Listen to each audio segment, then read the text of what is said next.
በቅዱሳን አባቶቻችን ላይ ያደረ መንፈስ ቅዱስ ለ12 ሐዋርያት ብቻ ሳይሆን ለመላው ዓለም ነው የወረደው። ስለወደደን እንጂ ስለተገደደ አይደለም መስዋዕት ይሆናልን። ቃል ስለገባልንም ግዴታ ሆኖበት አይደለም። ቃልም የገባልንን ወዶ እንጂ ፈቅዶ እንጂ ማንም ማስገድዶት አይደለምና መንፈስ ቅዱስ ለዓለም ሊወርድ የቻለው አንቺ ኢየሱስ ክርስቶስን ስለወለድሽ ነው። በዓለ ሃምሳን ባከበርን በሳምንቱ በቤተ ክርስቲያን ወረደ መንፈስ ቅዱስ ላዕለ ሐዋርያት ከመዘ እሳት ወተናገሩ በነገረ ሁሉ በሐውር። መንፈስ ቅዱስ በሐዋርያት ላይ ወረደባቸው። በዓለ ፋሲካ የነበረውን በበዓለ ፋሲካ በአዲስ ኪዳን በዓለ ትንሣኤ ተተክቶበት በየዓመቱ የክርስቶስን ትንሣኤ እናከብራለን። ፋሲካው የብሉይ ኪዳን ፋሲካ አይደለም፣ ፋሲካው ክርስቶስ ነው። ጴንጠቆስጤ ማለት በዓለ ሃምሳ ማለት ነው። ጴንጠቆስጤ ማለት ሃምሳኛው ቀን ማለት ነው። ሃምሳኛው ቀን ማለት ነው። ይሄንን ደራሲው ተፈሲ ማርያም በሚለው በዚህ በበዓለ ሃምሳ ለአዳም ፋሲካሁ በሚባለው ላይ ይናገረዋል። እቀብኒ በተአምርኪ ወአድኅንኒ እምማቴ በከመ አድኃኖ ወልድኪ ለዮናስ ወልደ አመቴ መዋዕለ ዕረፍት አንቲ ማርያም ጴንጠቆስቴ ይላል። እምኃይለ ድካም ያጸን መዋቴ መብልዕ ስብሐትኪ ወፍቅርኪ ስቴ ብሎ እመቤታችንን ያመሰግናል ደራሲ። ጰራቅሊጦስ ማለት መንፈስ ቅዱስ ማለት ነው። መንፈስ ቅዱስ ማለት ከኃጢአት የሚያነጻ ማለት ነው። እንግዲህ መንፈስ ቅዱስ ፍጹም ካልካዱት በስተቀር አይለይም። በስመ አብ ወወልድ ወመንፈስ ቅዱስ አሃዱ አምላክ። የተወደዳችሁና የተከበራችሁ የእግዚአብሔር ቤተሰቦች በኢትዮጵያ ሀገራችን ያላችሁ ከኢትዮጵያ ውጭም ያላችሁ ሁላችሁም በእግዚአብሔር ስም እንደምን ዋላችሁ? እንደምን አደራችሁ? እንደምን ሰነበታችሁ? ለዚች ሰዓትና ዕለት ያደረሰን ልዑለ ባሕርይ ቅዱሰ ባሕርይ ንጹሐ ባሕርይ ሕያወ ባሕርይ እግዚአብሔር አምላካችን ዛሬም ዘወትርም ስሙ የተመሰገነ ይሁን። እንኳን ለ2016 ዓመተ ምህረት ዘመነ ዮሐንስ በዓለ ጰራቅሊጦስ በሰላም አደረሰን አደረሳችሁ። ዛሬ የምናከብረው በዓላችን እንግዲህ በዓለ ሃምሳ በዓለ ጰራቅሊጦስ ይባላል። በዚህ በዘንድሮ ዓመተ ምህረት አቆጣጠር በዓለ ጰራቅሊጦስ የዋለው ሰኔ 16 ቀን ነው። በዓለ ጰራቅሊጦስ ማለት በዓለ ሃምሳም ይባላል። ትንሣኤን ባከበርን በሃምሳኛው ቀን የሚውለው የጌታችን የኢየሱስ ክርስቶስ በዓል ነው። በተነሳ በሃምሳኛው ቀን ስለሚከበር በዓለ ሃምሳም ይባላል። በዓለ ጰራቅሊጦስ በዓለ ሃምሳ በሃምሳኛው ቀን ሲከበር ከዘጠኙ አበይት በዓላት በባለፈው ስለ ትንሣኤው ስንማር 9 ታላላቅ በዓላት ወይም አበይት በዓላት፣ አበይት ማለት ታላላቆች ማለት ነውና ከታላላቆቹ ከጌታችን ከኢየሱስ ክርስቶስ በዓላት መካከል አንደኛው ጰራቅሊጦስ ነው። ጰራቅሊጦስ ማለት ምን ማለት እንደሆነ እንግዲህ ወደፊት የምንመጣበት ሆኖ ይሄ በዓል በብሉይ ኪዳንም በዓለ ሰዊት እየተባለ የሚከበር በዓል ነበርና በእርሱ የተተካ ነው። የብሉይ ኪዳን በዓላትና የሐዲስ ኪዳን በዓላትን ለይተን እንመለከታለን። የብሉይ ኪዳን በዓላት የሚባሉት ብሉይ ኪዳን ማለት ቅድመ ልደተ ክርስቶስ የነበረው ዘመን ነው። ሐዲስ ኪዳን የሚባለው ድህረ ልደተ ክርስቶስ ከክርስቶስ መወለድ በኋላ ከክርስቶስ ከመቤታችን ከቅድስት ድንግል ማርያም በስጋ ከተወለደ በኋላ ያለው ዘመን ዘመነ ሐዲስ ይባላል። ኪዳን ማለት ስምምነት ማለት ነው። ተካየደ፣ ተስማማ፣ ቃል ኪዳን፣ ተግባባ፣ ተጋባ ተብሎ የተቀመጠ የግዕዙ ቋንቋ ነው። ብሉይ ማለት በለየ፣ ቆየ፣ አረጀ፣ አፈጀ ማለት ሲሆን የቆየ ዘመን የቀደመ ዘመን ማለት ነው። ሐዲስ ማለት ደግሞ ሐደሰ፣ አዲስ አደረገ፣ ለወጠ ከሚለው የግዕዙ ቋንቋ የተገኘ ነው። በዚሁ መሰረት ብሉይ ኪዳን ሲባል መጽሐፍም አለው። ከኦሪት ዘፍጥረት ጀምሮ እስከ ነቢያቱ መጨረሻ ድረስ ያለው የብሉይ ኪዳን መጽሐፍ ሲባል፣ በሐዲስ ኪዳን ደግሞ የሐዲስ ኪዳን መጽሐፍ ከማቴዎስ ወንጌል እስከ ዮሐንስ ራእይ ወይንም እስከ ራእየ ዮሐንስ ያለው መጽሐፍ የሐዲስ ኪዳን መጽሐፍ ወይንም መጻሕፍት ይባላሉ። በዚሁ መሰረት የብሉይ ኪዳን በዓላትን ስናነሳ 3 በዓላት አሉ። እስራኤል ዘስጋ ያከብሯቸው የነበሩ። እስራኤል ዘስጋ ማለት ደግሞ ቅድመ ልደተ ክርስቶስ የነበሩ እስራኤል ናቸው። የኤርትራ ባሕር የተከፈለላቸው፣ በበረሃ 40 ዘመን የኖሩ፣ ወደ ሀገራቸው ወደ ከነዓን የገቡ፣ ወደ ምድረ ርስት ወደ ከነዓን የገቡ። የርስት ምድራቸው ከነዓን ነበረች ለእስራኤል ዘስጋ። ለሐዲስ ኪዳኑ እስራኤል ዘነፍስ ደግሞ ምድረ ርስታቸው ምድረ ገነት ናት።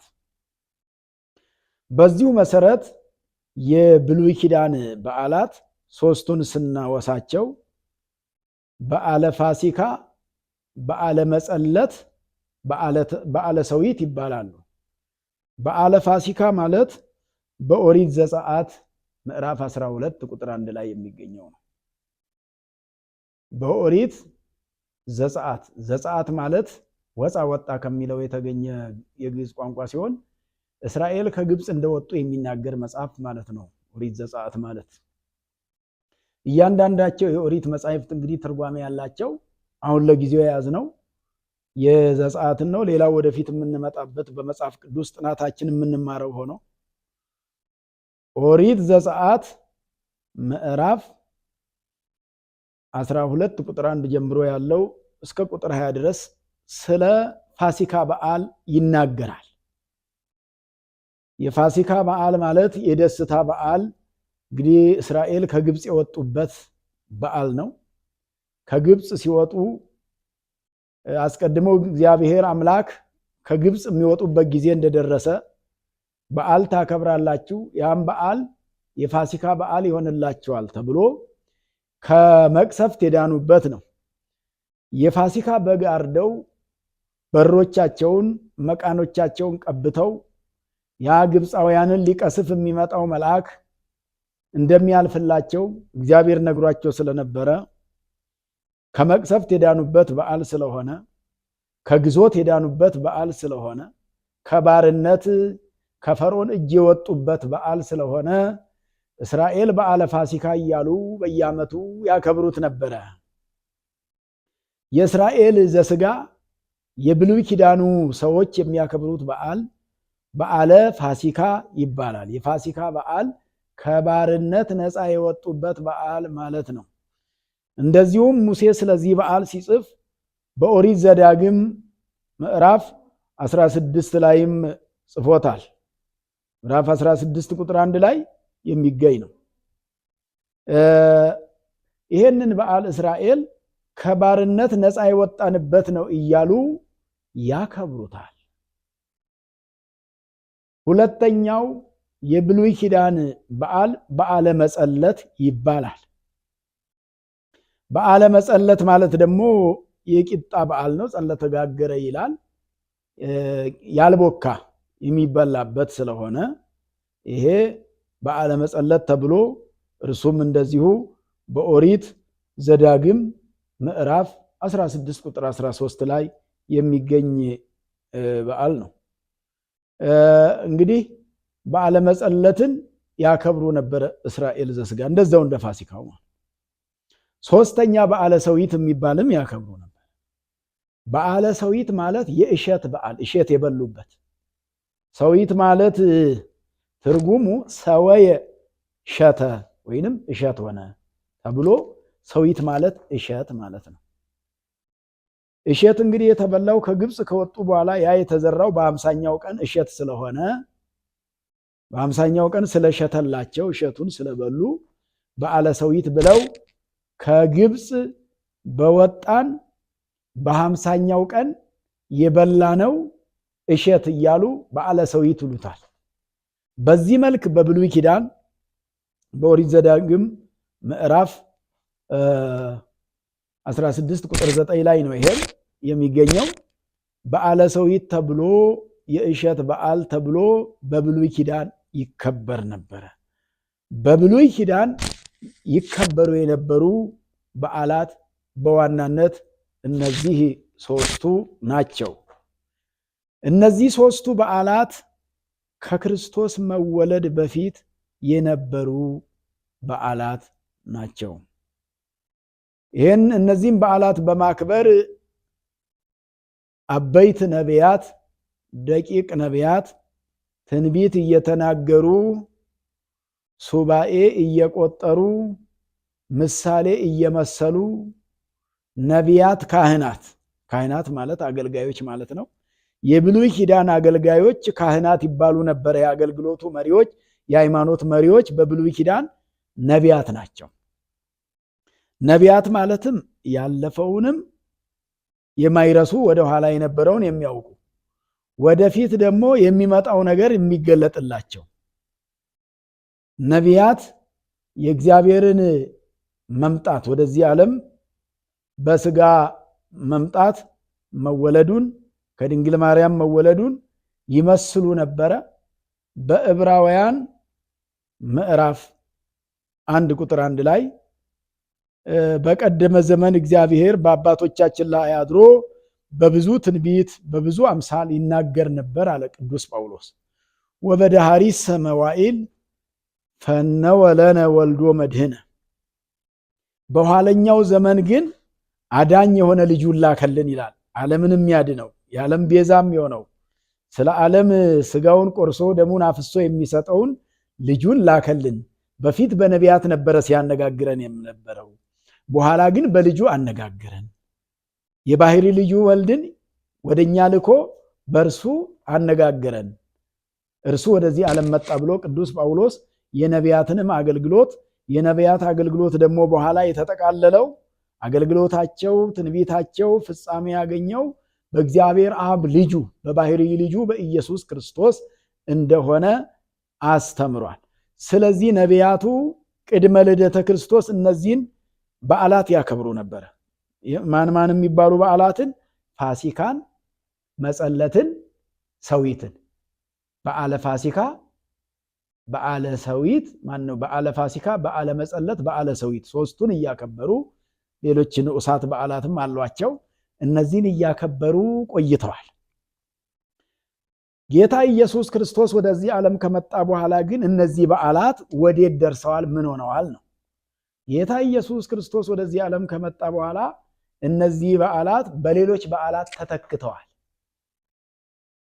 የብሉይ ኪዳኑ ካህናት ነቢያት ነበሩ።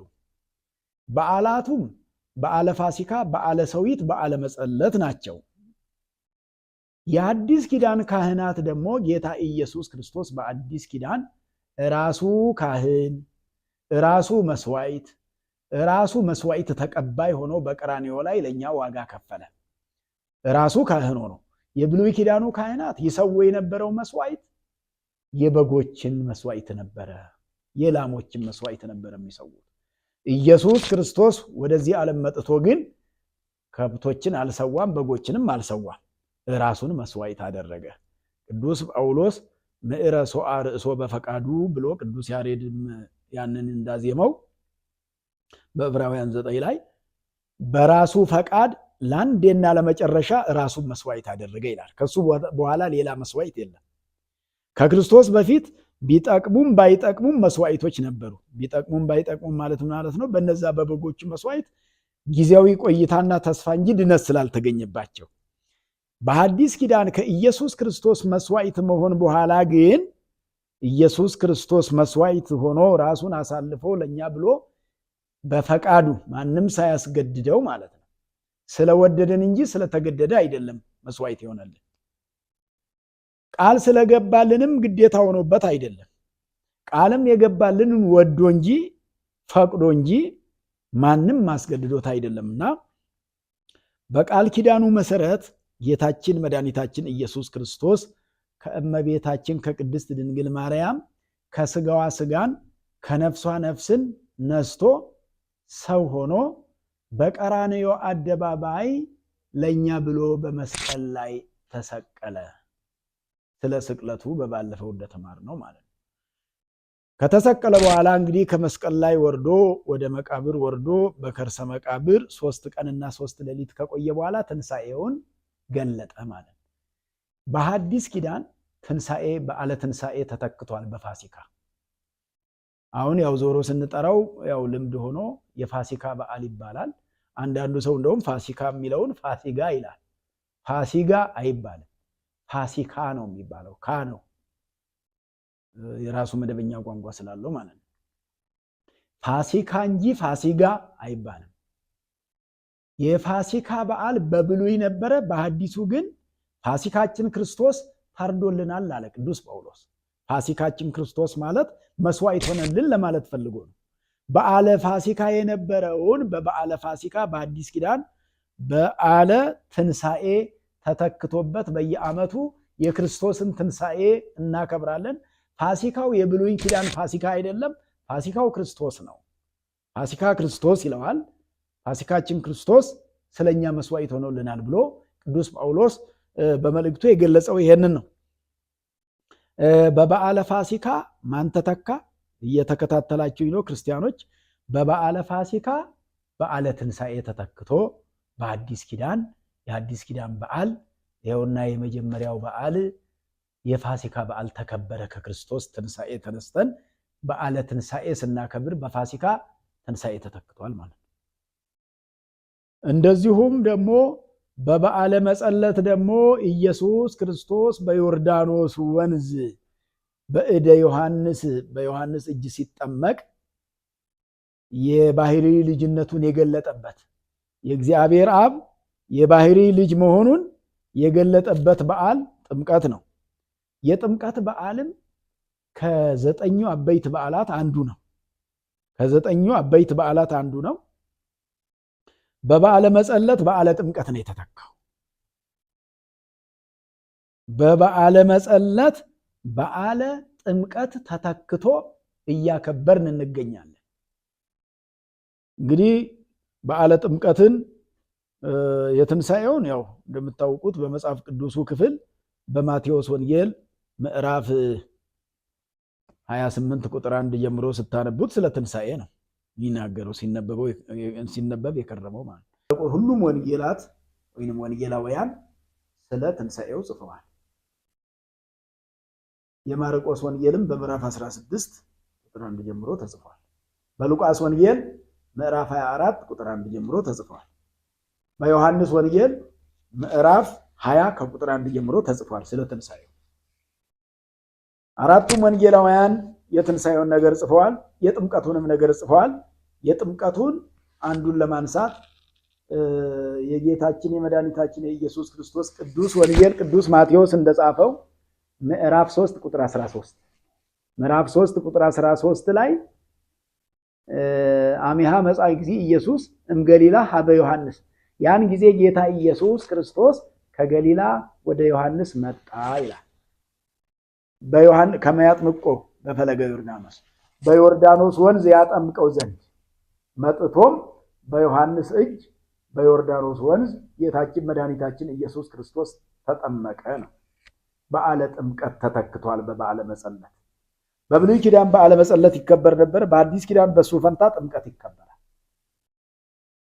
ሶስተኛ አሁን ዛሬ እያከበርነው ያለነው በዓለ ጰራቅሊጦስ ነው። በበዓለ ሰዊት በዓለ ጰራቅሊጦስ ተተክቷል። በበዓለ ሰዊት ያ የእሸት በዓል በተባለው በዓለ ሰዊት ተተክቶ ትንሣኤን ባከበርን በ50ኛው ቀን ትንሣኤ ማጠቃለያ በዓለ 50 ማጠቃለያ ተብሎ ይከበራል። መንፈስ ቅዱስም ለቅዱሳን ሐዋርያት እንደወረደ ይነገራል ማለት ነው። እንግዲህ ስለ በዓለ ጰራቅሊጦስ ስንመለከት ግብረ ሐዋርያት ምዕራፍ 2 ቁጥር 1 ስለ ጰራቅሊጦስ በዓል ግብረ ሐዋርያት ምዕራፍ 2 ቁጥር 1 ላይ ተመዝግቦ የምናገኘው ነው። እንግዲህ ወአመተ ፈጸመ መዋዕለ ጰንጠቆስጤ ይላል። መዋዕለ ጰንጠቆስጤ ማለት በዓለ 50 ማለት ነው። ጰንጠቆስጤ ማለት በዓለ 50 ማለት ነው። በልምድ ተይዞ አንዳንዱ ሰው በዓለ ጰንጠቆስጤ የሚለውን ለሌላ የሚጠቀሙበት አካላት አሉ። ነገር ግን ጰንጠቆስጤ ማለት 50ኛው ቀን ማለት ነው። 50ኛው ቀን ማለት ነው። ይሄንን ደራሲው ተፈሲ ማርያም በሚለው በዚህ በበዓለ 50 ለአዳም ፋሲካሁ በሚባለው ላይ ይናገረዋል። እቀብኒ በተአምርኪ ወአድኅንኒ እምማቴ በከመ አድኃኖ ወልድኪ ለዮናስ ወልደ አመቴ መዋዕለ ዕረፍት አንቲ ማርያም ጰንጠቆስቴ ይላል። ጰንጠቆስጤ ይላል፣ ጰንጠቆስቴ ይላል። እምኃይለ ድካም ያጸን መዋቴ መብልዕ ስብሐትኪ ወፍቅርኪ ስቴ ብሎ እመቤታችንን ያመሰግናል ደራሲው። እመቤታችን ቅድስት ድንግል ማርያም ፍቅርሽና እንደ እንጀራ እያገለገለ እንደ መጠጥም እየተጠጣ በዓለ 50 ነሽ አንቺ ማርያም ብሎ እመቤታችንን የ50ውን ቀን በ50ው ቀን መንፈስ ቅዱስ ሊወርድልን የቻለው መንፈስ ቅዱስ ለዓለም ሊወርድ የቻለው አንቺ ኢየሱስ ክርስቶስን ስለወለድሽ ነው። ከሶስቱ አካላት አንዱን አካል ቅዱስ ቅዱስ ቅዱስ ተብለው ከሚመሰገኑት ከሶስቱ ቅዱስ አንዱን ቅዱስ ስለወለድሽልን እሱ ደግሞ ለኛ ብሎ ተወለደ፣ የሥጋዊ ምስጢር ፈጸመ፣ ምስጢረ ድነትን ፈጸመ፣ ሞቶ ተነሳ፣ አረገ፣ በ50ኛው ቀን መንፈስ ቅዱስን ላከልን፣ ሰደደልን ብሎ ይናገራል። ስለዚህ ዛሬ እያከበርን ያለነው በዓለ ጰራቅሊጦስ ነው። ጰራቅሊጦስ ማለት ምን ማለት ነው? ጰራቅሊጦስ ማለት መንፈስ ቅዱስ ማለት ነው። እንግዲህ በ50ኛው ቀን የሚነበበው የቤተ ክርስቲያን ከምስባኩ ጀምሮ መላው ቁመቱ አገልግሎቱ ከሌሊቱ ጀምሮ ምስባኩም ወንጌሉም መልእክታቱም ሁሉም የትንሣኤው ነው የሚነበበው። የትንሣኤው ይነበብና የትንሣኤው ሙሉ አገልግሎት ይገለገላል። በዓሉ በዓለ ጰራቅሊጦስ ነው። ከ50ኛው ቀን ጀምሮ ለ7 ቀን ይከበራል በተከታታይ። በሳምንቱ ነው ወረደ መንፈስ ቅዱስ የሚባለው። በዓለ 50ን ባከበርን በሳምንቱ በቤተ ክርስቲያን ወረደ መንፈስ ቅዱስ ላዕለ ሐዋርያት ከመዘ እሳት ወተናገሩ በነገረ ሁሉ በሐውርት። መንፈስ ቅዱስ በሐዋርያት ላይ ወረደባቸው። ወተናገሩ በነገረ ሁሉ በሐውርት ከመዘ እሳት ይላል። እንደ እሳት ወረደባቸው። እንደ እሳት ላንቃ ሆኖ ልሳናት ክፉላት ይላቸዋል። በሐዋርያት ላይ መንፈስ ቅዱስ ወረደባቸውና ፍሩሃን የነበሩት ጽቡዓን ሆኑ፣ ፈሪዎች የነበሩት ጠንካሮች ሆኑ ነው። መንፈስ ቅዱስ ሲወርድ ያጠነክራል። መንፈስ ቅዱስ ሲያድር ያበረታል። ከብልየት ታደሱ፣ በአእምሮ ጎለመሱ። ከብልየት መታደስ ማለት አዲስ ሐሳብ አገኙ። አሮጌ ሰውነታቸው አሮጌ ሐሳባቸው ጠፍቶ አዲስ ሐሳብ አገኙ ማለት የአዲስ ኪዳን ሰዎች መሆናቸውን አረጋገጠላቸው መንፈስ ቅዱስ። ከብልየት ማለት ከእርጅና ጌታን አላውቀውም ከሚል ከመጠራጠር ከመፍራት ወደ መበርታት ወደ መጠንከር መታደስ ማለት ነው። ይሄ መታደስ የሚባለው ሌላ አዲስ ኪዳን አይደለም። አዲስ ኪዳን አንድ ብቻ ነው። አዲስ ኪዳን ኢየሱስ ክርስቶስ የሰጠን አዲስ ኪዳን ብቻ ነው ያለው። ሌላ ሰው የሚሰጠው አዲስ ኪዳን የለም። ሐዋርያት ፍሩሃን የነበሩ መፍራታቸውን ትተው በሃይማኖታቸው ጉዳይ እሳት ለመግባትም ከነደደ እሳት ከተሳለ ስለት ለመግባት እኮያት ፍትወታት ኃጣውዕን ለመታገስ ጠንካሮች ሆኑ መንፈስ ቅዱስ አድሮባቸው ማለት ነው።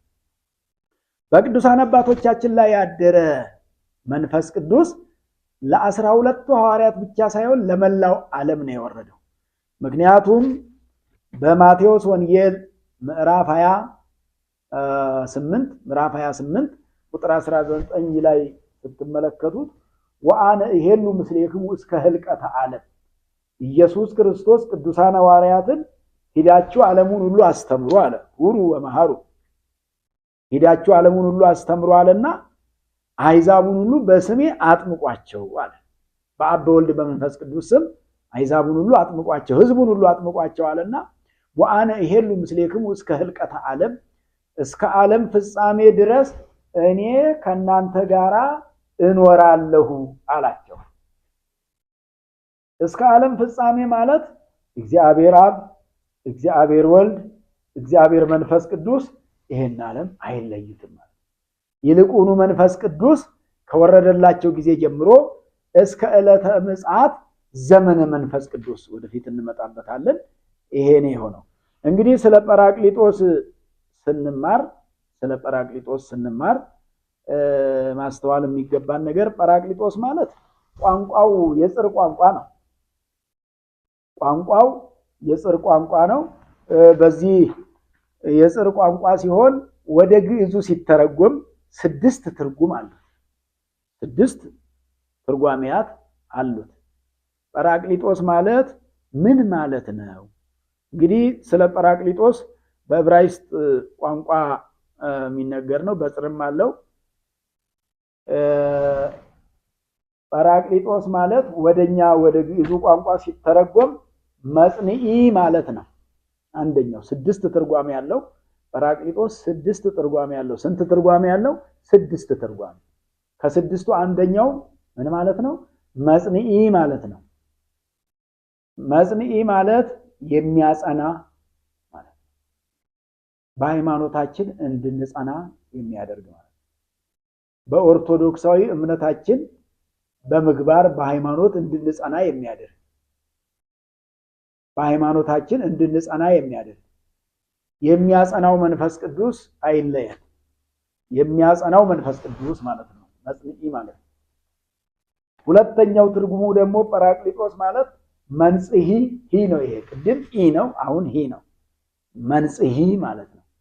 ያኛው የቅድሙ ጸንዓ ከሚለው ግስ የተገኘ ሲሆን ያሁኑ ደግሞ ነጽሐ ንጹህ ሆነ ከሚለው የተገኘ ሆኖ መንጽሒ ማለት የሚያነጻ ማለት ነው። ንጹህ የሚያደርግ ከኃጢአት የሚያነጻ። መንፈስ ቅዱስ ማለት ከኃጢአት የሚያነጻ ማለት ነው። እንግዲህ መንፈስ ቅዱስ ፍጹም ካልካዱት በስተቀር አይለይም። ፍጹም ካልካዱት በስተቀር ኃጢአት በሰራን ቁጥር መንፈስ ቅዱስ አይለየንም።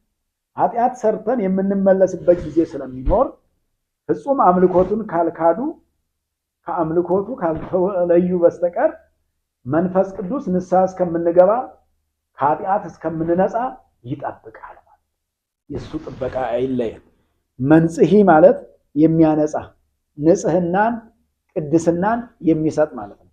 ለአባቶቻችን ለሐዋርያ ለነቢያት ንጽህናን የሰጣቸው መንፈሰ ረድኤት ነው። ይሄው መንፈስ ቅዱስ ነው። ያኔ መንፈሰ ረድኤት ነው የሚባለው። በብሉይ ኪዳን መንፈሰ ረድኤት፣ በሐዲስ ኪዳን መንፈስ ቅዱስ የእርዳታ የሚረዳቸው ማለት ነው። በቅዳሴ ማርያም አባ ሕርያቆስ ሲናገር እስመ በአንጽሖ መንፈስ ርእይዎ ነቢያት ለእግዚአብሔር፣ ነቢያት መንፈሳቸውን ንጹህ በማድረግ እግዚአብሔርን ፊት ለፊት ተያይተውታል አለ። መንፈሳቸውን ንጹህ በማድረግ ነቢያት መንፈሳቸው ልባቸው ማለት ነው። መንፈሳቸው የተባለው ነቢያት መንፈሳቸውን ንጹህ በማድረግ እግዚአብሔርን ፊት ለፊት ተያይተውታል ማለት እግዚአብሔር የሚወደውን ስራ ሰርተዋል ማለት ነው። መንፈሳቸውን ልባቸውን ማለት ንጹህ ያደረጉ ሰዎች እግዚአብሔርን ያዩታል ማለት እግዚአብሔር በአምልኮት ይገለጥላቸዋል ነው። እግዚአብሔር አይታይም፣ አይዳሰስም። በለበሰው ስጋ ወደዚህ ዓለም በመጣበት ዘመን ብቻ ነው የታየው፣ የተዳሰሰው፣ የተጨበጠው። ከዛ በፊት ነቢያት አይተውታል የሚለው ነገር በትንቢተ ኢሳይያስም ምዕራፍ 6 ላይ ቁጥር 1 ጀምሮ በአመተ ሞተ ዖዝያን ርኢክዎ ለእግዚአብሔር እንዘ ይነብር ዲበ መንበሩ ነዋህ ወብሩህ ጥቀ።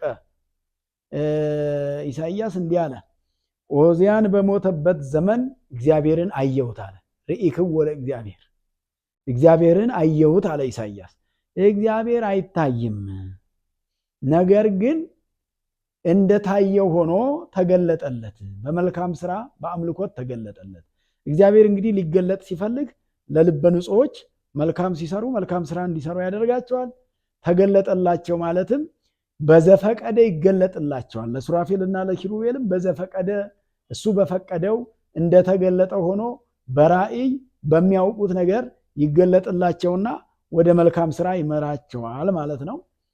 ይህንን ግን ባለቤቱ ኢየሱስ ክርስቶስ ሲያስተምር በዮሐንስ ወንጌል ምዕራፍ 1 ቁጥር 19 ላይ እግዚአብሔርን ከቶ ያየ ማንም የለም ይላል። ነገር ግን በመጨረሻው ሰዓት ልጁ መጥቶ ስለ አብ ነገረን፣ ስለ እግዚአብሔር ነገረን እንጂ ከዛ በፊት ማንም አይቶት አያውቅም እያለ ይናገራል።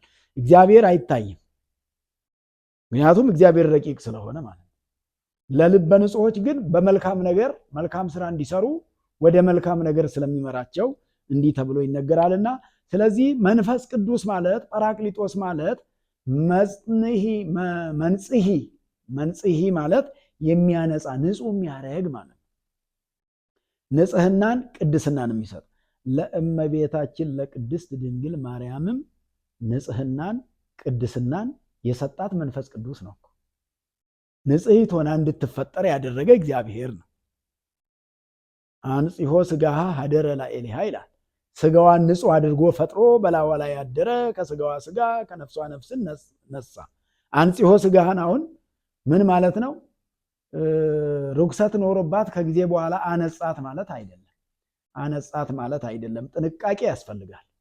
አነጻት ማለት ሳይሆን ከጊዜ በኋላ ሳይሆን ስትፈጠር በባለፈው እንደተባልነው አስቀድሞ በንጽህና ፈጠራት ማለት ነው። በንጽህና የፈጠራት መንፈስ ቅዱስ ነው፣ እግዚአብሔር ነው። መንፈስ ቅዱስ ከሶስቱ አካላት አንዱ አካል፣ እግዚአብሔር አብ፣ እግዚአብሔር ወልድ፣ እግዚአብሔር መንፈስ ቅዱስ። መንፈስ ቅዱስ እግዚአብሔር ነው። ጰራቅሊጦስ እግዚአብሔር ነው። እግዚአብሔር መንፈስ ቅዱስ ነው። የአብ የባህሪ ህይወቱ ነው። ለአብ ወልድ የባህሪ ልጁ እንደሆነ ሁሉ መንፈስ ቅዱስ ደግሞ የባህሪ ህይወታቸው ነው። ለአብ ለወልድ ማለት ነው። ወልድ ለአብና ለመንፈስ ቅዱስ ወልድኒ ቃሎሙ ለአብ ወመንፈስ ቅዱስ ምስጢረ ሥላሴ። ወልድ ለአብና ለመንፈስ ቅዱስ ቃላቸው እንደሆነ መንፈስ ቅዱስ ደግሞ ለአብና ለወልድ እስትንፋሳቸው ነው፣ ህይወታቸው ነው ብለን የምንማረው ማለት ነው።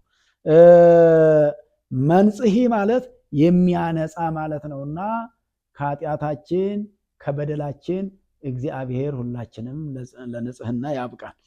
ቅዱሳን አባቶቻችን ሐዋርያት መንፈስ ቅዱስ ሳይወርድላቸው በፊት ንጹሐን አልነበሩ። መንፈስ ቅዱስ ነው ያነጻቸው። መንጽሂ ስለሆነ የሚያነጻ ስለሆነ አነጻቸው ከኃጢአታቸው። እሱን አናውቀውም ብለው ከቀራንዮ ከመሸሽ ከዚህ በኋላ የማይሸሹ ሆኑ ከኃጢአት ስለነጹ ማለት ነው። ያ ቅዱስ ጴጥሮስ የምትዩን አላውቅም ብሎ የተናገረው በመልክዓ ሥላሴ ላይ ትልቅ ቃል አለ። ተወፈየ መርሆ ሰማይ የማነ ጴጥሮስ ከሃዲ ወመምህረ ወንጌል ኮነ ጳውሎስ ሰዳዲ አለ ደራሲው።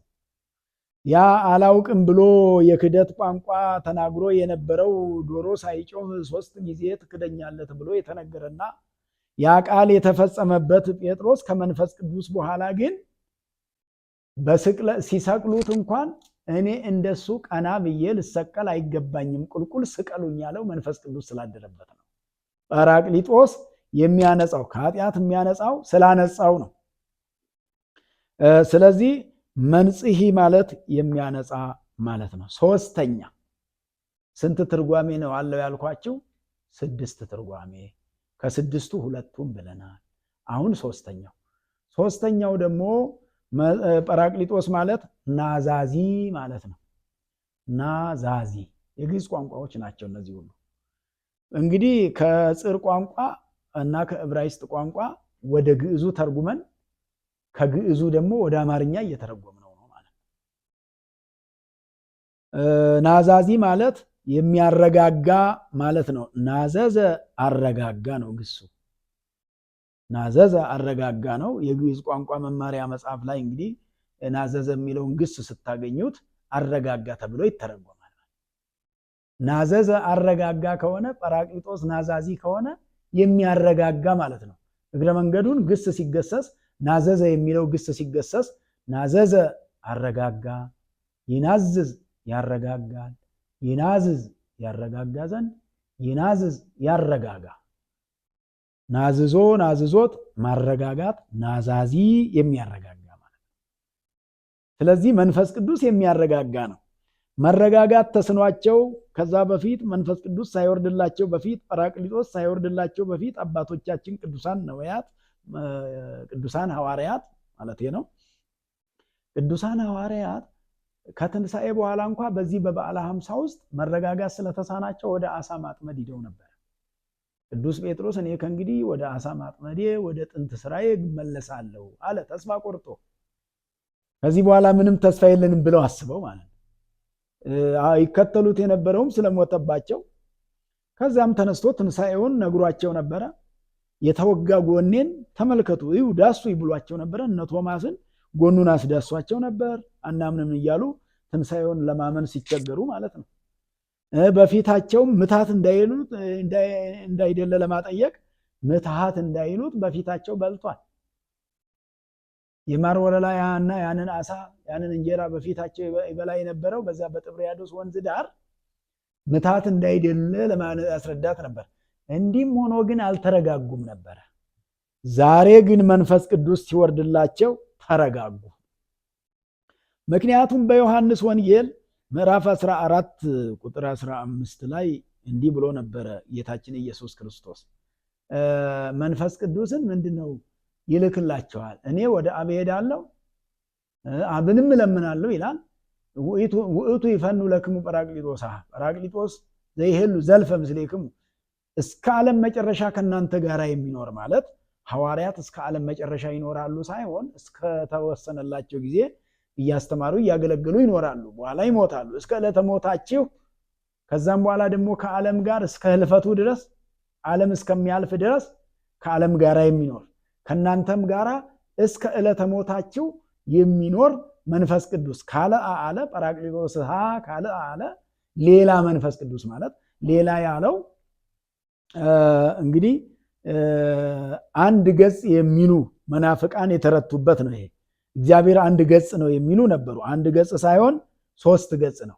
እግዚአብሔር አብ፣ እግዚአብሔር ወልድ፣ እግዚአብሔር መንፈስ ቅዱስ። እንግዲህ ሕጹጽም የሚሉ እንደነ መቅዶንዮስ ያሉ ምሉእነቱን መናገር ነውና ዘይሄሉ ብሎ ዘልፈ ዘወትር የሚኖር ብሎ ምሉእነቱን ተናገረ።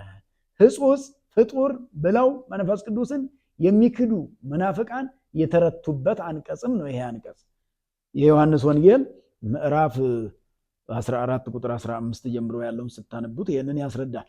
ጰራቅሊጦስ ማለት የሚያረጋጋ ማለት ስለሆነ አባቶቻችን ቅዱሳን ሐዋርያትን አረጋግቶ በኦርቶዶክስ እምነት መምህራን ሆነው አባቶች ሆነው እንዲያገለግሉ ያደረጋቸው መንፈስ ቅዱስ ነው፣ ጰራቅሊጦስ ነው። ዛሬም ዓለማችንንም ሀገራችንንም ብሎም ቤተክርስቲያናችንን መንፈስ ቅዱስ ጰራቅሊጦስ ያረጋጋልን። ሶስተኛው ትርጓሜ ይሄ ሲሆን አራተኛው ትርጓሜ ከሳቲ ይባላል። ጰራቅሊጦስ ከሳቲ ይባላል። ከሳቲ ማለት ደግሞ ከሰተ ገለጠ ከሚለው ግስ የተገኘ ነው። ከሰተ ገለጠ ይከስት ይገልጣል፣ ይክስት ይገልጥ ዘንድ፣ ይክስት ይግለጥ፣ ከሲት ከሲቶት መግለጥ፣ ከሳቲ የገለጠ ገላጭ ማለት ነው። ጰራቅሊጦስ ማለት ገላጭ ነው ስንል ምስጢርን የሚገልጥ ማለት ነው፣ የተሰወረ የሚገልጥ። እዚያው ቅድም የዮሐንስ ወንጌል ምዕራፍ 14 ቁጥር 15 ጀምሮ ካለው ውስጥ እንደነገርኳችሁ ሁሉ ምን ይላል? ጰራቅሊጦስ ይመጣል ወያዜክረክሙ ሁሎ ዘአነ ነገርኩክሙ፣ እኔ የነገርኳችሁን እኔ 3 ዓመት ሙሉ ያስተማርኳችሁን ወንጌል እንድታስተውሉ ያደርጋችኋል ነው ያለው ኢየሱስ ክርስቶስ። መንፈስ ቅዱስ ሲወርድላችሁ በበዓለ ሃምሳው ቀን በዓለ ጰራቅሊጦስ ተብሎ በሚከበረው በዚህ ቀን በ50ኛው ቀን የሚወርድላችሁ መንፈስ ቅዱስ እኔ ያስተማርኳችሁን ወንጌል እንድታስተውሉ ያደርጋችኋል አለ፣ ይገልጥላችኋል አለ። እስካሁን የተማራችሁት ባለማስተዋል ስለነበረ ይህን ወንጌሉን እንድታስተውሉ ያደርጋችኋል አለ። እኛንም እንድናስተውሉ ያድርገን እግዚአብሔር አምላክ፣ እግዚአብሔር መንፈስ ቅዱስ። እግዚአብሔር መንፈስ ቅዱስ የተሰወረ የሚገልጥ ነው። ለአባቶቻችን ለነቢያት፣ ለሐዋርያት፣ ለሊቃውንት፣ ለመምህራን ምስጢሩን የሚገልጠው ገላጭ እሱ ነው። ገላጭ ጰራቅሊጦስ ነው። ገላጭ መንፈስ ቅዱስ ነው። የተሰወረ የሚገልጥ ከዛ የተገለጠውንም ደግሞ ተምረን እንድንኖርበት የሚያደርግ እርሱ ነው። ስለዚህ ጰራቅሊጦስ ማለት አራተኛ ትርጉሙ ገላጭ ማለት ነው። አምስተኛ ትርጉሙ መስተፍስሒ ማለት ነው። መስተፍስሒ ማለት ነው። መስተፍስሒ የሚለው ከሀግስ ነው የተገኘው። አስተፍስሐ ደስ አሰኘ የሚል ግስ አለ። አስተፍስሐ ደስ አሰኘ፣ ያስተፌስህ ደስ ያሰኛል፣ ያስተፍስህ ደስ ያሰኝ ዘንድ ያስተፍስህ ደስ ያሰኝ፣ አስተፍስሆ አስተፍስሆት ማስደሰት፣ አስተፍሳሂ የሚያስደስት ማለት ነው። አስተፍሳሂያን እያለ እየበዛ ሄድና መስተፍስሒ የሚያስደስት ማለት ደስታን የሚሰጥ። ይሄውም ደስታ የዓለም ተድላ ደስታ አይደለም፣ መንፈሳዊ ደስታ እንዲሰማን የሚያደርግ ነው። አንድ ሰው መንፈሳዊ ሲሆን መንፈስ ቅዱስ ሲያድርበት መንፈሳዊ ደስታ ይሰማዋል። መንፈሳዊ ደስታ ሲጾም ይደሰታል፣ ሲጸልይ ይደሰታል፣ ሲሰግድ ይደሰታል፣ ሲመጸውት ይደሰታል፣ የተጣላ ሲያስታርቅ ይደሰታል። መልካም ስራዎችን ሁሉ በሰራ ጊዜ የእግዚአብሔርን ገንዘብ አስራት ሲያወጣ ይደሰታል። የተራበ ሲያበላ ይደሰታል። እንግዲህ በመስጠት ያለ ደስታ በመቀበል አይገኝም። በመስጠት ውስጥ ያለ ደስታ ትልቅ ነው። በመስጠት ውስጥ ከተሰጠው ሰው ይልቅ ሰጪው በጣም ይደሰታል። እርካታ የሚያገኘው ሰጪው ነው። የሰጪው ደስታ በጣም ብዙ ነው፣ እርካታው ብዙ ነው። የተቀባዩ ደስታ የሰጪውን ያክል ደስታ አይኖረው፣ እርካታም አይኖረው። ስለዚህ በመስጠት የሚገኝ ደስታ ትልቅ ነውና መንፈሳውያን ሰዎች ሰጥተው ይደሰታሉ። ተቀብለው ሳይሆን ሰጥተው ነው የሚደሰቱት። ሰጥቶ መደሰት መቻል እውነተኛ መንፈሳዊነት ነው። መንፈስ ቅዱስ እኛን መንፈሳውያን ያሰኘን በዚህ ሁሉ ነው። እንግዲህ በእግዚአብሔር ወልድ ውሉደ እግዚአብሔር ተብለናል። በእግዚአብሔር መንፈስ ቅዱስ ደግሞ መንፈሳውያን ተሰኝተናል። መንፈሳውያን ማለት መንፈሳዊ ነገር የሚያስደስተው ሰው፣ ዓለማዊ ነገር በበላው በጠጣው ሳይሆን የሚደሰተው፣ በምድር በለበሰው ሳይሆን የሚደሰተው፣ እግዚአብሔር በሚያለብሰው ጸጋ የሚደሰት፣ ከእግዚአብሔር ጋር በመኖሩ ስጋውን ደሙን ተቀብሎ በመኖሩ የሚደሰት፣ በኦርቶዶክሳዊ እምነቱ የሚደሰት የሚረካ ክርስቲያን መንፈስ ቅዱስ ያደረበት መንፈሳዊ ነውና መስተፍስሒ ማለት የሚያስደስት ማለት ነውና ለሁላችንም ምድራዊ ደስታን ሳይሆን ሰማያዊ ደስታን ይስጠን። ስድስተኛውና የመጨረሻው መስተስሪ ማለት ነው። መስተስሪ አስተስሬ ይቅር አለ፣ ሰሬ ይቅር አለ ይላል። ይቅር ባይ ማለት ነው። መስተስርይ ይ ነው፣ ሳልስ ነው። መስተስርይ ማለት ይቅር ባይ ማለት ነው። ጰራቅሊጦስ ማለት ምን ማለት ነው? ይቅር ባይ ማለት ነው። ሁላችንንም እግዚአብሔር ይቅር ይበለን፣ ይቅር ይበለን። የእግዚአብሔር ይቅርታ ትልቅ ነውና ቅዱስ ዮሐንስ አፈወርቅ አንድ የሚነግረን ነገር አለ በድርሰቱ። ጸጋሰ ስርየተ ኃጢአት ይእቲ ይላል። ስጦታ ማለት የኃጢአት ይቅርታ ነው ይላል። አንድ ሰው ስለ ኃጢአቱ እግዚአብሔር ይቅርታ ከሰጠው፣ እግዚአብሔር ይቅር ካለው ከዚህ በላይ ምንም ስጦታ የለም። ከእግዚአብሔር ልናገኝ የምንፈልገው ስጦታ ቢኖር ሌሎቹ ሁሉ ትርፍ ናቸው። መኪናው ትርፍ ነው፣ ቤቱ ትርፍ ነው፣ ልብሱ ትርፍ ነው፣ ገንዘቡ ትርፍ ነው። እዚህ ምድር ላይ ያለው በሙሉ ትርፍ ነው። ከእግዚአብሔር ትልቅ ስጦታ ለክርስቲያን ሊሰጠው የሚገባው ስለ ኃጢአቱ ይቅርታ ከተሰጠው ከእግዚአብሔር ዘንድ ከዚህ በላይ ስጦታ ምንም የለም ማለት ዮሐንስ አፈወርቅ። ጸጋሰ ስርየተ ኃጢአት ይእቲ ማለት ስለ ኃጢአቱ በድሎ ከእግዚአብሔር ዘንድ ይቅርታ ያገኘ ሰው ትልቅ ስጦታ ተሰጥቶታል። ትልቅ ስጦታ ተሰጥቶታልና እግዚአብሔር ከዚህ በላይ ሊሰጠን የምንፈልገው የለም። ሌሎቹ ከዚህ በታች ናቸው። ኃጢአት ይቅር ተብሎልሃል ከተባለ አንድ ክርስቲያን እግዚአብሔር መንፈስ ቅዱስ ጰራቅሊጦስ ማለት ኃጢአትን ይቅር ባይ ስለሆነ ይቅርታ ሰጪ ስለሆነ ለኛ ትልቅ ሀብት የሚሰጠን ሀብተ መንፈስ ቅዱስ ተሰጠው የሚባለው ለሰው ጸጋ መንፈስ ቅዱስ ተሰጠው የሚባለው ጸጋ ማለት ስጦታ ማለት ነው። ሀብት ማለትም ስጦታ ማለት ነው። ከእግዚአብሔር የምንፈልገው ሀብትና ስጦታ ቢኖር ይቅር መባልን ነው። ዓለማችንንም እግዚአብሔር ይቅር ይበልልን፣ ሁላችንንም እያንዳንዳችንንም ይቅር ይበለን። የይቅርታ መንፈስ ማለት ነው። ይቅርታ እንግዲህ እግዚአብሔር ይቅር እንዲለን ደግሞ እኛ ሌላውን ይቅር እንድንል ነው የታዘዝነው። በአቡነ ዘበሰማያት ይቅር እንድንባል ይቅር እንድንል ነው። ይቅር የማንል ከሆነ ይቅር አንባልም። ይቅርታ ማንሰጥ ከሆነ ይቅርታ አናገኝም። ብዙ ሰው ይቅርታ ሳይሰጥ ከእግዚአብሔር ይቅርታ ይፈልጋል። እሱ ለሰው ይቅርታ ሳይሰጥ እግዚአብሔር ግን ለሱ ይቅርታ እንዲሰጥ ይፈልጋልና በልቡናችን ቂምና በቀል ካለ በመጽሐፉ የተነገረ ነገር አለ። በመጽሐፉ የተነገረው ምንድነው የሚለው? በልቡናው ውስጥ ቂም ይዞ የሚጸልይ ሰው በእሾህ መካከል እህል እንደሚዘራ ሰው ነው ይላል። በእሾህ መካከል አንድ ሰው እህል ከዘራ እሾህ መሃል ቢዘራ በእሾሁ መካከል የተዘራው እህል ሲበቅል ወዲያው ሾህ ያንቀውና ሊያፈራ አይችልም። ፍሬ ማፍራት አይችልም። እሾህ መሃል ነው የተዘራው። በቂም ውስጥ ሆኖ በልቡናው ቂምን ይዞ የሚጸልይ ሰውም ጸሎቱ እንደዚሁ ፍሬ አያፈራም ይላል። እስመ ዘያነብር ቂመ ውስተ ልቡ ኢውክፍት ጸሎቱ ቅድመ እግዚአብሔር። በልቡናው ውስጥ ቂምን ይዞ የሚኖር ሰው ቂምን ይዞ የዛን ሰው ጥፋት፣ የዛን ሰው መሞት፣ የዛን ሰው መጎሳቆል፣ የዛን ሰው መቸገር፣ የወንድሙን ጥፋት እየተመኘ የሚጸልይ ሰው ቢኖር ጸሎቱ በእሾህ መካከል እንደተዘራ ስንዴ ነው። በእሾህ መካከል የተዘራ ስንዴ ፍሬ ሊያፈራ እንደማይችልና እሾህ እንደሚያንቀው ጸሎታችንንም ቂም ያንቀዋል ማለት ነው። በቂም የታነቀ ጸሎት አያስፈልግም። በቂም መካከል የሚዘራ ጸሎት አያስፈልግም። በቂም መካከል የሚዘራ ጸሎት ቅድመ እግዚአብሔር ስለማይደርስ በማወቅም ባለማወቅም የያዝነውን ቂም የሰራነውን በደል ሁሉ እግዚአብሔር ሆይ ይቅር በለን እንድንል ነው። በዓለ ጰራቅሊጦስ ማለት መንፈስ ቅዱስ ማለት ይቅርታ የሚሰጥ ማለት ስለሆነ ለእያንዳንዳችን እሱ በቸርነቱ በምሕረቱ ይቅርታውን ይስጠን። እንግዲህ በዚህ መልክ የጰራቅሊጦስን 6ቱን ትርጓሜዎች ስናጠቃልል ስለ ጰራቅሊጦስ ደግሞ ሌላው ትርጓሜው ከተጠናቀቀ በኋላ ያለው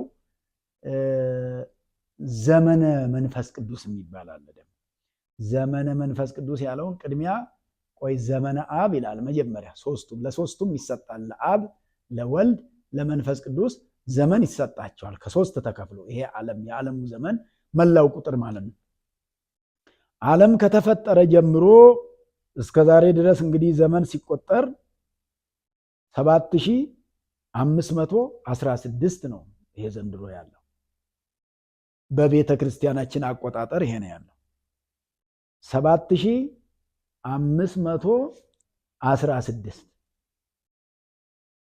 ከክርስቶስ ልደት በፊት የነበረው ዘመን 5500 ዘመን ነው። ከክርስቶስ ልደት በኋላ ደግሞ የነበረው ዓመተ ምሕረት የሚባለው ከክርስቶስ ልደት ወደዚህ ያለው ስለሆነ ያኛው ዓመተ ፍዳ ዓመተ ኩነኔ ነው የሚባለው። ይሄ ዓመተ ምሕረት ነው 2016 ነው። 2016ንና 5500 አንድ ላይ ሲደመር 7516 ይሆናል። ዓለም ከተፈጠረ ዘመን ከተቆጠረ ዘመን ጀምሮ ያለው ዘመን ይህ ነው ቁጥሩ። ይሄ እንግዲህ እስካሁን የሆነው ነው። ከዚህ በኋላ እስከ ዕለተ ምጽአት ስንት እንደሚሆን ዕለቷንና ሰዓቷን አታውቋትም ተብሏል። በእርግጥ ብዙ የሚገመቱ ብዙ የሚነገሩ ነገሮች አሉ። የሆነ ሆኖ ያችን ሰዓት አታውቋትምና ንስሐ ግቡ ነው የተባልነው። እኛ ከዚህ በኋላ ስንት ዓመት እንደምንኖር ማሰብ ሳይሆን ንስሐ ገብተን መኖር ነው። ስንት ዓመት እንደምንኖር ዓለምም ስንት ዓመት እንደሚኖር እሱን እግዚአብሔር ነው የሚያውቀው እግዚአብሔር ነው። የኛ ድርሻ ሰዓቷን አታውቋትምና ንስሐ ገብታችሁ ተዘጋጅታችሁ ኑሩ ተብለናል። ንስሐ ገብተን ስጋውን ደሙን ተቀብለን መኖር ነው ለኛ የታዘዘልን የተፈቀደልን ይሄ ነው፣ ሌላ ምርምር አይደለም። በዚሁ መሰረት ዓለም ከተፈጠረ ጀምሮ ወልድ ስጋ እስከለበሰበት ዘመን መጋቢት 29 ቀን እመቤታችን ጌታን እስከጸነሰችበት ጊዜ ያለው ዘመን ወይንም ክርስቶስ እስከሚወለድበት ዘመን ያለው ዘመን እዛ ድረስ ያለው ዘመን ዘመነ አብ ይባላል። የአብ ዘመን በነቢያት ላይ አድሮ እግዚአብሔር እንዲህ ያለ እያሉ ነቢያቱ ከመዚህ እግዚአብሔር እያሉ ይናገሩ የነበረው የእግዚአብሔር መልእክት ያ ዘመነ ብሉይ ለእግዚአብሔር አብ ተሰጥቶ የሚነገርበት አስተምሮ አለ። ዓለም ከተፈጠረበት ጀምሮ እስከ ወልድ ስጋ መልበስ ወልድ ሰው ከሆነና ከተወለደ በኋላ ጀምሮ ደግሞ እሱ እስከ አረገበትና መንፈስ ቅዱስ እስከወረደበት ድረስ እስከ በዓለ ጰራቅሊጦስ ያለው ደግሞ ያ 33 ዓመት ከ3 ወሩ ወይንም ከ4 ወሩ እስከ ጰራቅሊጦስ ዘመነ ወልድ ይባላል። የወልድ ዘመን ይባላል። እሱ ወልድ በምድር ላይ የቆየበት ዘመን ስለሆነ ስጋ ለብሶ ስራ ሲሰራ የቆየ በእርገቱ ተምረናል በሰፊው። እሱ ዘመነ ወልድ ይባላል። መንፈስ ቅዱስ ከወረደበት ጊዜ ጀምሮ እስከ ዓለም ፍጻሜ ድረስ ያለው ደግሞ ዘመነ መንፈስ ቅዱስ ይባላል።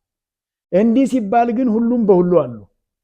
በዘመነ ብሉይ አብም ወልድም መንፈስ ቅዱስም አሉ፣ አንድ ናቸው። ለአስተምሮ እንዲመች በዚህ መልክ ተከፍሎ ይሰጣል። ወልድ ስጋ ለብሶ በዚህ ምድር ስራ በሚሰራበት ዘመን አባቴ ልኮኛል ይላል። ትምህርቴ የኔ ብቻ አይደለችም የአብ የመንፈስ ቅዱስም ናት ብሎ ይናገራል። ወበዙ ህዝብ በትምህርተ መንፈስ ቅዱስ ብሎ በግብረ ሐዋርያት ሐዋርያው እንደጻፈው ወንጌላዊው እንደጻፈው አስተማሪው እንደጻፈው እንደገናም አሁን መንፈስ ቅዱስ ለሐዋርያት ሲወርድ ለዓለም ሁሉ መንፈስ ቅዱስ ሲሰጥ ምን ማለት ነው? በዚህም ጊዜ መንፈስ ቅዱስ የአብ የወልድ እስትንፋሳቸው ነውና አብ ወልድ የሉም ማለት አይቻልም። በተለየ አካሉ ግን አካሉ የተለየ አካል አለው። መንፈስ ቅዱስ ካለ አብ ብሏል። ሌላ ገጽ አለው። የራሱ ገጽ የራሱ መልክ አለው።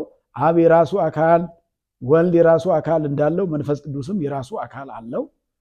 ዘመነ መንፈስ ቅዱስ የሚባለው አሁን ያለንበት ጊዜ አሁን ይሄ ያለንበት ዘመን ዘመነ መንፈስ ቅዱስ እስከ ዕለተ ምጽአት ያለው ማለት።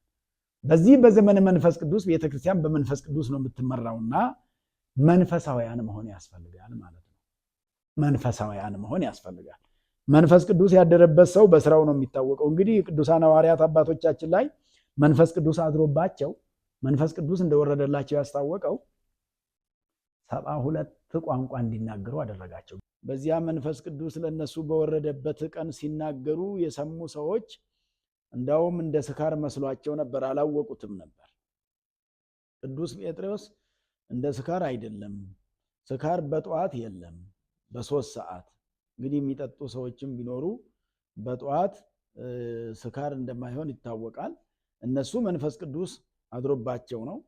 የመንፈስ ቅዱስ መነሳሳት ነው። መንፈስ ቅዱስ ነው የሚያናግራቸው። በሰዎቹ ሁሉ በሀገሩ ሁሉ ቋንቋ በፊት በማይናገሩት ቋንቋ ሁሉ ሲናገሩ የገሊላ ሰዎች ሁሉ ይደነቁ ነበረ። ምክንያቱም እነ ጳርቴ፣ እነ ሜድ፣ እነ ሮማይስጥ የተለያዩ እነ አረብኛውንም ቋንቋ ሌላውንም ሁሉ ሲናገሩ ነበርና በዚያ ምክንያት ሰዎቹ ይደነቁ ይገረሙ ነበር። አባቶቻችን ሐዋርያት 72ቱን ሁሉ ቋንቋ ሰውን ለማስተማሪያና ለክርስትና ለማብቃት ለመንግስተ ሰማያት ለማብቃት ተጠቅመውበታል። ዛሬም እንግዲህ ከዚያ በኋላም ዛሬም ቢሆን መንፈስ ቅዱስ ይገልጣል። ነገር ግን በሚያስፈልገበት ጊዜ ለአባቶቻችን ለአማኞቹ በእምነታቸው ልክ ይገለጣል። ለምሳሌ በሊቃውንቱ ዘመን ቅዱስ ባስልዮስ ዘቂሳርያ እንደዚሁም ቅዱስ ኤፍሬም ሶርያዊ በተገናኙ ጊዜ በአስተርጓሚ ሲጨዋወቱ ሲነጋገሩ አድረዋል። ጠዋት ግን ሊሄድ ከመነሳቱ በፊት ቅዱስ ኤፍሬም ቅዱስ ባስልዮስን አባቴ ያንተ ቋንቋ ለኔ አልተረዳልኝም፣ ስለዚህ ያንተ ቋንቋ ለኔ እንዲገለጽልኝ የኔም ላንተ እንዲገለጽ ወደ እግዚአብሔር አመልክትልን፣ አንተ በጸሎት ወደ እግዚአብሔር ትቀርባለህና ብሎ ቅዱስ ባስልዮስን አሳሰበ። ይህን ሲያሳስብ ቢጸልይ ቅዱስ ባስልዮስ ቋንቋው ጽር ነበርና ለቅዱስ ኤፍሬም ተገለጠለት። የቅዱስ ኤፍሬም ቋንቋ ደግሞ ሱርስት ነውና ለቅዱስ ባስልዮስ ተገለጠለትና ተገልጦላቸው በደገኛው ይላል ትርጓሜው። በደገኛው ተነጋገሩ ማለት በሚገባ በሚረዳ መልኩ ተጨዋውተዋል፣ ተነጋግረዋል። ስለዚህ ለነሱም ይሄ ተገልጦላቸዋል። መንፈስ ቅዱስ የለመኑትን መግለጥ ልማዱ ስለሆነ ያንዳቸው ቋንቋ ለአንዱ እንዲገለጥና እንዲያገለግሉበት ነበር የለመኑት። ለሌላ አይደለም የለመኑት፣ ሊያገለግሉበት የለመኑትን መንፈስ ቅዱስ ገልጾላቸው የአንዱ ቋንቋ ለአንዱ ተገልጦላቸው ባለ ሁለት ቋንቋዎች ሆነው ቅዱስ ባስልዮስ ቅዱስ ኤፍሬም አብረው ነገራተ እግዚአብሔርን ተነጋግረዋል ማለት ነው። እንግዲህ በዚህ መልክ ቋንቋ በቤተ ክርስቲያንም ምእመናንን ለማገልገል ለማስተማር ከአምልኮተ ጣዖት ወደ አምልኮተ እግዚአብሔር ለመመለስ ከገቢረ ኃጢአት ወደ ገቢረ ጽድቅ ለመመለስ ይረዳል። ማገልገያ ነው፣ መግባቢያ ነው። ከሰው ጋር የሚግባቡበት ወደ እግዚአብሔር የሚጸልዩበት ነው። ከእግዚአብሔር ጋርም የሚነጋገሩበት ነው። እንግዲህ ከእግዚአብሔር ጋር የሚነጋገረው በይበልጥ ከቋንቋ ይልቅ ልብ ነው። ከእግዚአብሔር ጋር የሚነጋገረው ልብ ከእግዚአብሔር ጋር ሲነጋገር ቋንቋውም ትርጉም ያገኛል ማለት ነውና በዚህ መልክ ለአባቶቻችን ለሐዋርያት መንፈስ ቅዱስ ወርዶላቸው ይህን ዓለም ዙረው አስተምረዋል። ወረደ ተወለደ ብለው ነቢያት ይወርዳል ይወለዳል ያሉትን ትንቢት ተፈጽሞ ስላገኙ ሐዋርያት ደግሞ ወረደ ተወለደ ዓለምን አዳነ ብለው ለዓለሙ ሁሉ ዞረው አስተምረው ይሄን ዓለም በአንድ ቀን እስከ 3000 እስከ 8000 እያሳመኑ ወደ ክርስትና መልሰው በክርስቶስ ክርስቲያን አሰኝተው በመንፈስ ቅዱስ መንፈሳውያን አሰኝተው የእግዚአብሔር ቤተሰቦች አሰኝተው ቅዱስ ጴጥሮስ ሲያስተምር እንዘ ቀዲሙሰ ኢኮንክሙ ሕዝቦ ለእግዚአብሔር ይእዜሰ ሕዝበ እግዚአብሔር አንትሙ አለ በመልእክቱ። ቀድሞ የእግዚአብሔር ሰዎች ያልነበራችሁም ዛሬ ግን የእግዚአብሔር ሰዎች ሆናችኋል ብሎ እንዳስተማረው ሁሉ የእግዚአብሔር ቤተሰቦች አድርገዋል ማለት ነውና ስለዚህ የ2016 ዓመተ ምህረት ዘመነ ዮሐንስ በዓለ ጰራቅሊጦስ ሰኔ 16 ቀን ተከብሮ ታስቦ ዋለ ማለት ነውና ለዚህ ቀን ያደረሰን እግዚአብሔር የተመሰገነ ይሁን። እንደ ቤተ ክርስቲያኒቱ ማስተምሮ እንግዲህ አብይ ጾም ከፍ ብሎ ሲመጣ በሰኔ ወርም ይኸው ግማሹ ፍስክ ሆኖ ቆይቷል።